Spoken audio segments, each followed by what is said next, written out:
Yun, ang magandang araw po sa inyong lahat, Luzon, Visayas, Mindanao, pati na rin po sa mga kababayan nating mga OFW. Welcome po sa panibagong reaction video dito sa Makapilit TV. So doon sa nagdaang Quadcom hearing kung saan nga umattend, di ba, si Pangulong Duterte, marami pong nakapansin talaga na pinagdaruan na lang ni Pangulong Duterte yung Quadcom. So imbis na, kumbaga, ang feeling ng mga taga-Quadcom, sila yung nakapuntos or yung mga detractor, yung mga human rights advocates kuno na feeling nila sila yung nakapuntos doon sa Quadcom hearing kung saan dumalo si Pangulong Duterte. Pero kung pakikinggan po natin yung mga batikang mga abogado, particular ito si Attorney Topacio, ito hindi to basta-bastang lawyer to. So ito, di Campanilla po ito. So sa kanya, sa honest opinion niya, si Pangulong Duterte ipinaglaruan lang itong mga taga-Quadcom. So panoorin natin si Atty. Topacio kung bakit niya nasabi yan. Kaya kung hindi ka pa nakasubscribe sa Makapili TV, syempre, pakipindot mo na yung subscribe button. At the same time, palike na rin ng video. Wala naman pong bayad yan. Kaya pindot na. So ito, panoorin po natin itong assessment po ni Atty. Perdi Topacio doon sa nangyaring Quadcom hearing kung saan niya umattend si Pangulong Duterte. At pakinggan natin, may mga nabanggit dito si Atty. Topacio na talagang magpapatotoo na itong mga mambabatas natin ay mga talagang walang alam sa batas.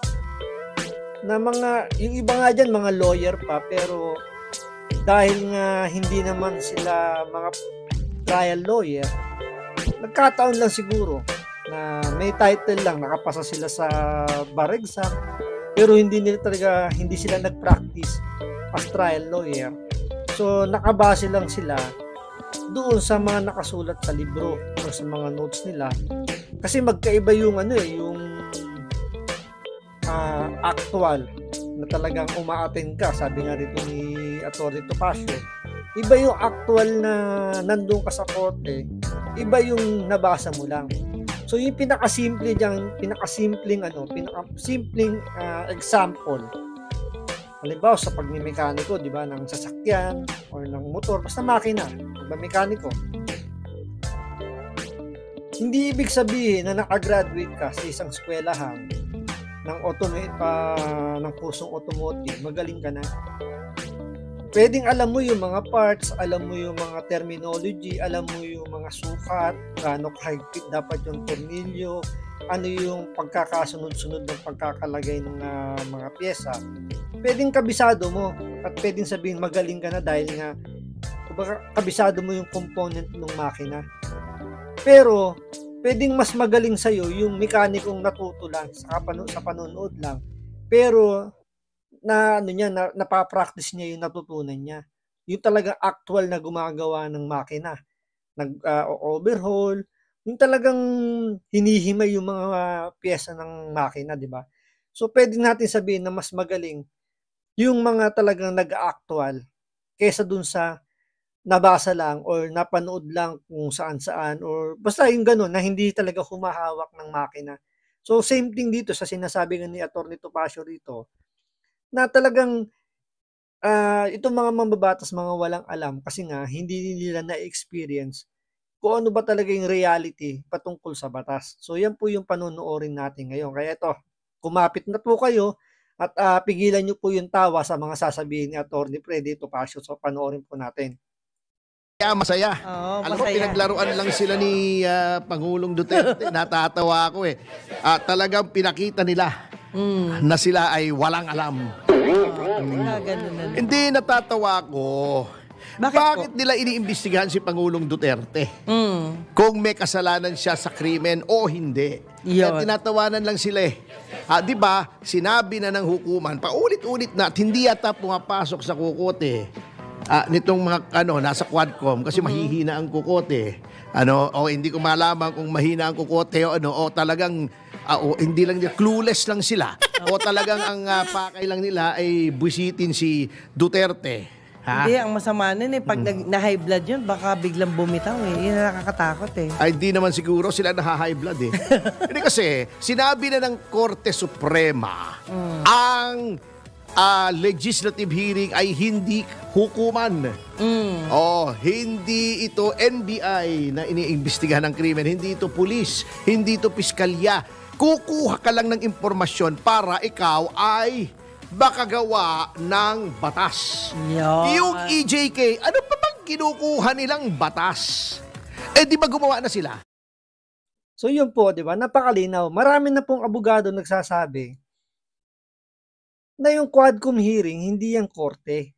Pero ang nangyayari kasi, pinahayaan nila na sila yung sila yung humuhusga Sinasabihan nila nagsisinungaling, sila na yung humahatol. Sila pinakukulong pa nila. Di ba?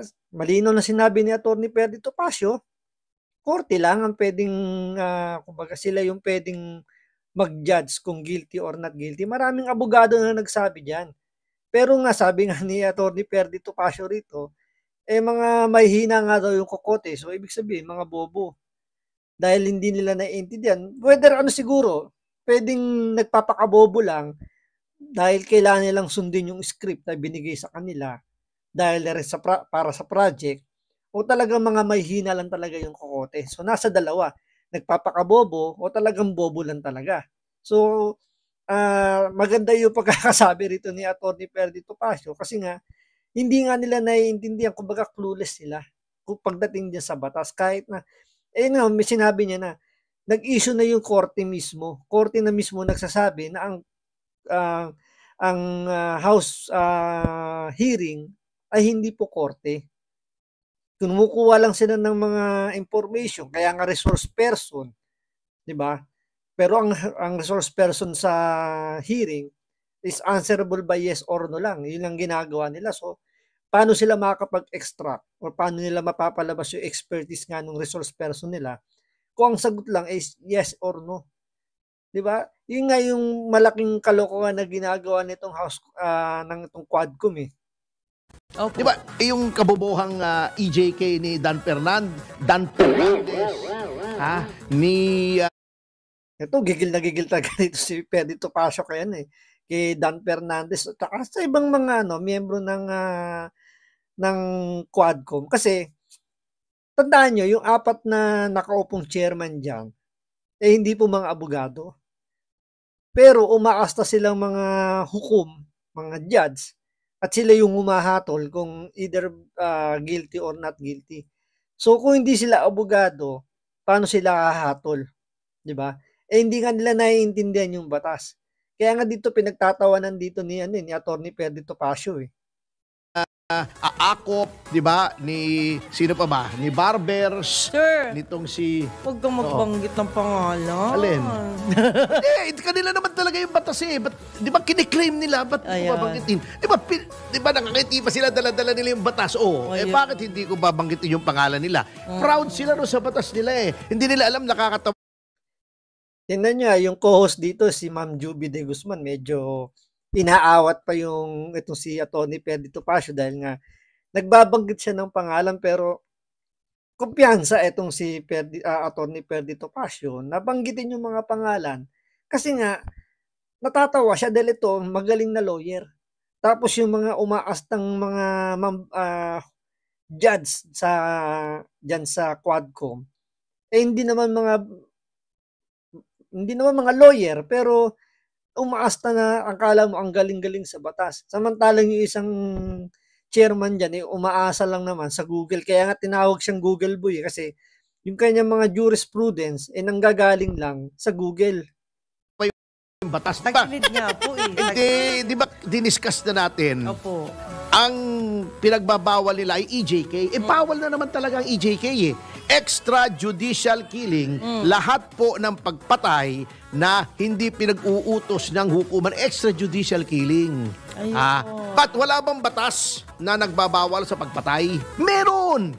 Revised Penal Code. Okay. Wala bang batas na nagsasabi na kapag public official ay ang gumawa ay maximum penalty, aggravation yan. Pag public official, pag wala bang batas na nagsasabing pag may reward system ay yan ay murder. Meron na, revised penal code. Aggravated ang homicide to murder kung by in consideration of a price, reward, or promise, reward system. So, inutil po.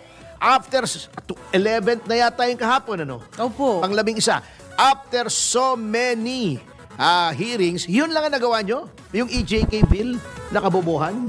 Ay, sayang ang... O, di ba? Ang lino ng pagkakasabi rito ni Atty. Perdi Topacio, yung EJK. So, lahat pala ng nangyayaring patayan, whether ito may involvement sa illegal na droga, basta hindi po pinag-uutos ng korte, EJK. So, yung mga pinagsasabi nilang EJK kay Pangulong Duterte, talagang more on propaganda. So, gumawa pa raw sila ng bill na magiging batas. Di natin alam kung yan ma-aprobahan dahil pag-uusapan pa yan. Pero kitang-kita mo dito na kapag abogado ka talaga, magaling na abogado ay trial lawyer. Kasi si Topacio talagang nakipagbakbakan to sa korte. So ito yung mga kadalasang kinukuha ng mga celebrity na may mga pera talaga kapag nasasangkot sa mga issue at kailangan magdemanda. Ito isa sa mga kinukuha at nananalo. Kung di ako nagkakamali, ito rin yung abogado ni Alex Guo or kapatid yata, basta sa mga dun sa issue ni Alex Guo, isa siya sa mga lawyer doon. Alam ko kaya to may hinanakit din sa Quadcom dahil nga hindi siya pinayagan na itong Quadcom na magsalita in behalf sa kanyang kliyente. So doon siya nainis kasi inuusig yung kanyang kliyente pero hindi pwedeng sumagot yung lawyer. Which is sa korte hindi pwedeng mangyayari. Yung kasi sa korte, ebidensya ang pinaglalabanan, hindi yung kwentong hearsay. Sabagay, kasi ang Quadcom, umaasa lang sa hearsay. Sabi nga nung isang kongresista, si Cohon, di ba? Cohon ba yung Cohon? Kausap niya si retired General Director Wilkins ng PIDEA. Sinasabi niya bakit daw hindi pa sinasampahan ng kaso ng PIDEA that time si Michael Yang. Ang dami ng chismis na lumalabas na itong si Michael Yang ay isang drug lord.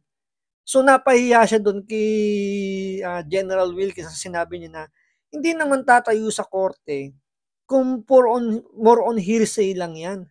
Kailangan ka mag-present ng matibay na ebidensya para tumindig sa korte yung kaso. Kaso sabi nung magaling na kongresista, yung Cohon, hindi, pwede na yan. Basta marami nang nagchichismis na ito, drug lord. So, doon pala makikita mo talagang mga walang alam sa batas, mga walang laman yung utak. Basta sa kanila, propaganda lang ang habol nila dahil, yun nga, gaya ko sinabi ko nga kanina, it's either bobo o nagbobobobohan para lang makasunod doon sa script ng kanilang puon. Pera namin sa inyo. Sayang ang perang ginastos nyo, panay Jollibee. Yung nakakain nyo sa amin, sayang yung Jollibee nyo. Kasi wala po kayo nagagawang batas. Kahapon, kala nyo, ginigrill nyo si Pangulong Duterte. Yun bang mga kinukuha nyong impormasyon kay Pangulong Duterte kailangan para gawawa kayo ng batas? Hindi na. Bakit? Nasagot na yun, nakuha nyo na kay Garma, yung sinasabi niyang reward system. Nakuha nyo na yung kinukuha nyo kay Grijaldo, na ayaw naman bigay ni Grijaldo. Tingin ko, madedemanda kayo dyan. Parang tingin ko lang sa aking bolang kristal. Alam nyo, ang aking bolang kristal ay 2. Naku po. 2 bolang. Bolang kristal. Pagka gusto kong malaman kung anong mangyayari sa yung hinaharap, tumutungo ako. Tinitingnan ko yung aking bolang kristal na 2. Kinakalog-kalog ko. Diba? Indian pa na. Pero attorney, thankful. Kakalog-kalog. Thankful kami sa inyo kasi mas nauunawaan namin ang paliwanag mo actually. Ako gusto. Actually, tama yung sinasabi ni Ma'am Juby de Guzman dito. Mas naiintindihan ko rin yung nangyayari sa Quadcom tulad nyo sa EJK. Yan pala, kumbaga, talaga naman lahat niyan, EJK, kahit hindi pa panahon ni Pangulong Duterte, meron ng EJK. Dahil nga, kumbaga, hindi dumaan sa batas. yung pagpatay na hindi dumaan sa batas o EJK. So, ginagamit lang talaga yung salita na yan para lang bigyan ng masamang impression si Pangulong Duterte. At nalaman din natin na naglabas na pala yung Supreme Court na itong ginagawa ng House of Representatives dapat limited lang para doon sa in aid of legislation. Pero ang nangyayari ngayon, sila na yung umaaktong kumbaga lahat kinukuha na nila. Sila na yung nagiging police, inaaresto nila, pinakukulong nila. Sila na yung NBI, sila na yung nag-iimbestiga. Yun din yung sinabi ng isang kongresista, si Cohon daw. Cohon yata yun. Cohon, basta yun. Na mas magaling pa raw ang Quadcom committee na mag-imbestiga kaysa sa PIDEA. Pero yung mo iyabang niya pa na mas magaling daw sila mag-imbestiga, umaasa lang naman pala sila sa chismis. Diba? Ganong kagaling yung Quadcom, ganong sila kabilib sa sarili nila. Pero kay Atty. Topacio, mga walang alam yung mga kokote ng mga to at mga walang alam daw sa batas. Base na rin dito kay Atty. Perdi Topacio. Kung mabalik yung death penalty. Halimbawa, ngayon paano nila gagawaan ng batas yun? Ewan ko, kung dinidiscuss nila, nyo, kahapon nga natatawa ko. Tinatanong niya, answer daw, yes or no. Hindi mo pwedeng gawin yun. Legislative investigation. Sabihin, aware si Duterte ng gano'n. Siyempre, piskal yun Galing. Abogado yun Bakit ba pinofocus nyo sa kanila kung may guilt siya ng krimen? Hindi po trabaho ng legislature yon. Abuso yon. Kaya nga sinasabi, kung gagawin yung parang investigasyon, tatayo ako rito. Di ba sabi ni Pangulong Duterte? Bago sasabihin pa, you answer yes or no. Hindi pwedeng i-answer ng yes or no. Sabi nga, alam nyo, ito na lumabas kahapon ang double standard ng Quadcom, ang double standard nila sa witnesses. Alam nyo, pwede naman palang tratuhin ng witness na nagpapaliwanag, pag nangangatuwiran, hindi kinokontempt, pwede naman. Bakit kay Pangulong Duterte ayos naman ang trato nyo? Ba't sa iba? Dahil kaya nyo, dahil hindi dating Pangulo. Dahil naalangan kayo. Okay, sasabihin nila, hindi, kasi dating Pangulo yan, entitled to courtesies. Pero may equal protection clause po tayo sa konstitusyon. Every person similarly situated should be similarly treated. Anong similar situation ni Pangulong Duterte sa ibang mga witnesses? They are all resource persons. Okay. Yeah. So aside from the equal protection clause, meron po specific na nakalagay sa konstitusyon, dapat tinatrato with respect at dignity ang resource person in a legislative hearing. Eto, dating Pangulo, di nyo masigawan. Pwera lang si Paduano. Ako natatawa nga hindi, wag daw, dapat daw kalmado. Bakit yung si Paduano? High blood. High blood lagi. Palagay ko to nung pinanganak to, sumisigaw na Pero in fairness tama yung sinabi rito ni Atty. Perdi Topacio Napansin niya rin yun nung time nang hindi pa si Pangulo Duterte yung nakaupo, yung mga resource person, yung talagang ang sagot nila pumapabor doon kay Pangulong Duterte. Sinisigaw-sigawan nila, binabastos nila, binubuli nila, pinapakontempt. Pero nung panahon, nung si Pangulong Duterte na yung umupo, parang hindi nila nagawa. Siguro natatakot din sila dahil si Pangulong Duterte, merong mga kasamang ibang abogado, may kasama ring PSG, na sigurado silang hindi papayag, nabibitbitin si Pangulong Duterte at ipapasok sa kulungan dahil iko-contempt nila. Sigurado tayo, naisip nila yan na hindi papayag yung PSG. Nabibitbitin si Pangulong Duterte doon, magkakalintikan talaga. Papalag at papalag ang PSG ni Pangulong Duterte. At the same time, siguro, dahil nga mag-eleksyon, di ba? Ramdam siguro nila na malakas pa rin yung hatak ni Pangulong Duterte. Kaya hindi nila kayang brasuhin. Hindi nila kayang bastusin. Hindi kagaya ng halimbawa, yung Makabayan Black, yung mga makakabilang ah, part nakakaliwang ano, sympathizer, yun talaga mga bastos yun tsaka si Trillanes. Pero si Trillanes mukhang malabong manalo yan dahil, isusuka ng kung saan man tatakbong ano yan, mayor. Pero itong mga makakaliwa kasi, mga sympathizer na makakaliwa, mostly ang nakukuhang boto na lang yan sa mga ano, sa mga miyembro ng NPA. So medyo marami-rami pa rin kahit papaano, nakakapangloko pa rin sila. Pero anyway, yun nga, hindi nila nagawa kay Pangulong Duterte yun. Kasi nga, kumbaga, pwede rin yung courtesy, pwede rin yun. Pwedeng dahil meron siyang kasamang PSG, pwede rin. At pwedeng mas lalo na pwedeng ikatalo nila sa eleksyon kung babastusin nila si Pangulong Duterte. So, napakaganda nitong mga sinabi rito ni Attorney Per Topacio sa mga observation niya, sa mga naging ano niya, naging kumbaga yung mga nakita niya dun sa Quadcom. So mas nabigyan ng mas nabuksan po yung ating paningin, yung ating kaisipan na yung ginagawa talaga ng Quadcom wala sa hulog, di ba? So hanggang dito na lang po muna. Maraming salamat sa panonood. Ingat po kayo lagi. God bless.